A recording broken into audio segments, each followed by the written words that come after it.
नमस्कार बच्चों। आज हमारे जिदामता शिक्षण प्रसारक मंडल के सचिव माननीय श्री सागर यादव सर जी की कल्पना से शिक्षा अपने द्वार पर इस उपक्रम द्वारा आज हम कक्षा 5वीं विषय हिंदी यानी कि सुलभ भारती ये पाठ 10वां पाठ का नाम है गणाधन। इस पाठ के बारे में जानकारी लेंगे। बच्चों, इस पाठ का परिचय है मेहनत और श्रम करने से ही सब कुछ मिलता है। बिना कुछ न करते हुए कुछ भी नहीं मिलता। और इस पाठ में ऐसे ही जो आलसी लोग रहते हैं, इन आलसी लोगों को इस पाठ के द्वारा एक शिक्षा दी गई है और इसी शिक्षा से उनको मेहनत और श्रम करने से आदमी का जीवन कैसे समृद्ध बन जाता है, ये इस पाठ का परिचय है। तो बच्चों, आज हम गणाधन इस पाठ की जानकारी लेंगे, यानी कि पाठ पढ़ेंगे। एक सुंदरपुर नाम का गांव था। इस गांव में रामदीन नामक किसान रहता था और उसके साथ उसकी पत्नी भी रहती थी। वो किसान बहुत ही परिश्रमी था, यानी कि परिश्रम करने वाला था। उसके साथ उसकी पत्नी वो भी उसको हाथ बार लगाती थी। और उनके जो 4 बेटे थे वो बहुत ही आलसी थे और अपने माता पिता परिश्रम मेहनत करके आते, रात दिन श्रम करते, मेहनत करते थे। और ये चारों बच्चे उनके श्रम से और उन्होंने जो कुछ कमाया हुआ रहता है उस पे खाते थे और आराम से रहते थे और दिन भर गांव में गप्पे मारा करते थे। एक दिन किसान इस चारों बच्चों की चिंता में विचार करने लगे कि इन चारों बच्चों का भविष्य कैसा होगा और इन बच्चों के आगे का आने वाला जो समय है ये कैसे गुजारेंगे। ये सोचकर एक दिन बड़ी चिंता में बैठे हुए थे और उतने में उनकी पत्नी किसान के पास आई और उन्होंने कहा कि तुम आज इतने उदास क्यों बैठे हुए हैं। तो उसकी पत्नी ने सवाल पूछने पर किसान ने कहा कि मुझे अपने बेटों की बड़ी चिंता लगी रही है। तो इतने में उसकी पत्नी ने उस किसान को एक उपाय सुलझाया और वो उपाय सुलझाने के बाद किसान बहुत देर तक विचार करने लगा और बाद में किसान को एकाएक खुशी हो गई। और खुशी होने के बाद उन्होंने, उनकी पत्नी ने जो कोई उपाय बताया था, इस उपाय करने का उसके मन में विचार आया और उन्होंने वैसा करने का विचार किया। तो दूसरे दिन किसान ने अपने चारों बेटों को एक साथ बुलाकर उनको कहा कि देखो बेटो, मैं और तुम्हारी माँ अब बहुत ही बूढ़े हो चुके हैं और हम दूर कहीं तीर्थ यात्रा पर जाना चाह रहे हैं और आपको हमने खेत में कुछ धन गड़ा के रखा है। आपको ज़रूरत पड़े तो वो धन निकालकर अपने उसका इस्तेमाल करके इसका उपयोग कर लीजिए। ये बात सुनकर चारों बेटों को बहुत ही खुशी हुई और खुशी होने के बाद वो चारों बेटे अपने माता पिता को यानी कि किसान और उनकी पत्नी दोनों को भी तीर्थ यात्रा पर भेजने के लिए खुशी खुशी राजी हुए, तैयार हो गए।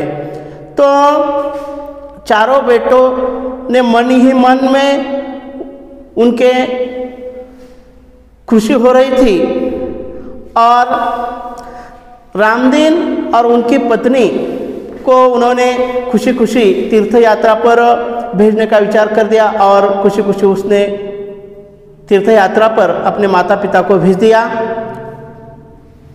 जब तक घर में अनाज था, जो धान्य था, 2-4 दिन 8 दिन तक उनको कुछ नहीं लगा, लेकिन वो अनाज और धान्य जब समाप्त हो गया, खत्म हो गया, तो चारों बेटों को अब चिंता खाने लगी और उन्होंने माता पिता ने जो कोई बात कही कर गए थे वो बात याद आ गई। वो बात है नहीं कि खेत में कुछ धन हमने गड़ा के रखा है, आपको जब जरूरत पड़े तो उस धन को निकालकर अब तुम सब इनका उपयोग कर लीजिए। तो ये बात आने पर चारों बेटों ने एक दिन रात में खेत में जाकर सभी खेत की खुदाई शुरू कर दी और खुदाई शुरू करने के बाद 1 दिन 2 दिन 3-4 दिन तक वो अपने खेत में खोदते रहे, लेकिन इन चारों बेटों को कहीं भी खेत में गड़ा धन नजर नहीं आया और वो 3-4 दिन बाद ऐसे ही सुबह थके थके हुए और निराश होते हुए वो घर की ओर चल पड़े थे।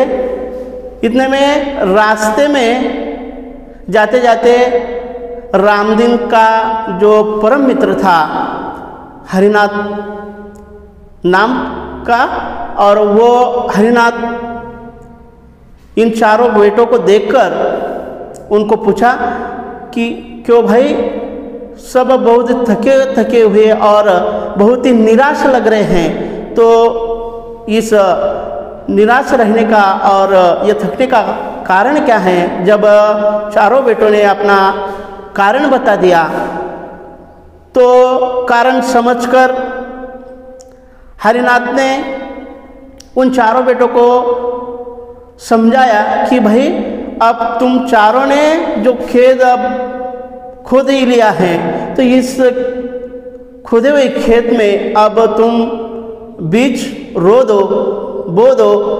और ये बात सुनकर चारों ही बेटों को बहुत ही खुशी हुई और चारों बेटों ने हरिनाथ की वो जो बात थी वो सुनकर खेत में बीज बो दिया। कई दिनों में खेत में छोटे छोटे अंकुर निकल आए और कई दिनों बाद खेत की गुटाई खुदाई करने लगे और खेत में अच्छा सा अनाज निकलने लगा।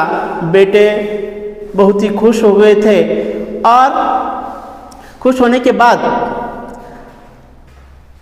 कई दिनों बाद उनके माताजी पिताजी तीर्थ यात्रा से जब वापस आए तब उन चारों बेटों ने उनके माता पिताजी के चरण स्पर्श करना चाहे और स्पर्श किए और इसके बाद उन्होंने कहा, माताजी पिताजी को उन्होंने कहा कि श्रम करे बिना इस दुनिया में कुछ ही नहीं मिलता और श्रम करने से ही आदमी का जीवन बहुत ही समृद्ध होता है और बिना कुछ श्रम मेहनत न करते हुए कुछ भी नहीं मिलता।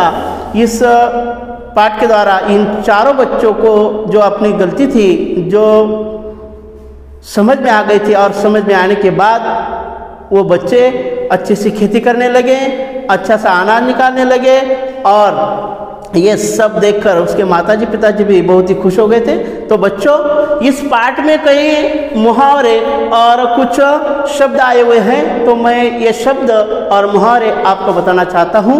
तो इस पाठ में किसान स्वयं, स्वयं यानी कि खुद, और इसके बाद परिश्रम, परिश्रमी यानी कि मेहनती, कष्ट करने वाला, मेहनती करने वाला, और उसके बाद जो भविष्य है बच्चों का, तो भविष्य यानी कि आने वाला जो समय होता है ये समय।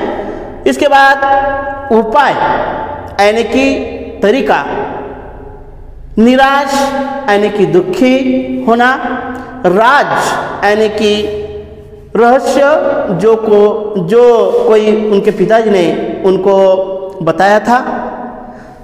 उसके बाद इस पाठ में कुछ मुहावरे भी आए हुए हैं। इस मुहावरे में से गप्पे मारना, वो चारों ही आलसी बेटे हर दिन गप्पे मारा करते थे, यानी कि इधर उधर की बातें करते थे। पेट पालना यानी कि गुजारा करना, खुशी से उछलना, बहुत ही खुश हो जाना, बंधन न रहना, पाबंदी न रहना यानी कि आज़ादी पाना। और उसके बाद आखिरी का जो कोई मुहावरा है, ये चरण स्पर्श करना यानी कि आदर से पैर छूना। तो बच्चों, इस पाठ से हमको जो कोई सीख मिली है, ये सीख से ही हम जो ऐसे आलसी लोग हैं, तो इस आलसी लोगों को इस पाठ के द्वारा हम उनको ये बात कह सकते हैं।